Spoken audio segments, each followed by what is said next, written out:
seramai 101,000 yang memohon untuk masuk ke MRSM, yang tempatnya untuk tingkatan 1 pada tahun ini lebih kurang 7,300 tempat.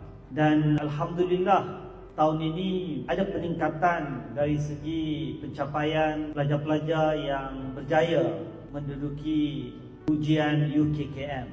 Kita memang masih lagi mengekalkan polisi memberikan keutamaan kepada pelajar-pelajar dari kalangan keluarga yang berpendapatan sederhana dan rendah.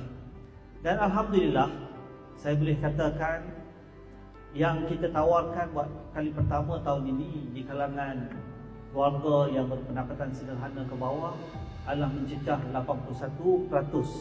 Mengikut data yang saya perolehi daripada bahagian pendidikan menengah, jumlahnya yang menerima tawaran adalah 76%.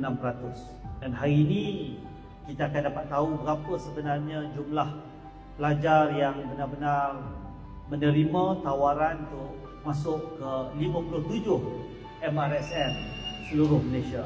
Kerana ada 2 tambahan MRSM pada tahun ini, kali pertama dibuka di Ranau, Sabah dan juga di Bintulu, Sarawak. Itulah 2 MRSM yang terbaru.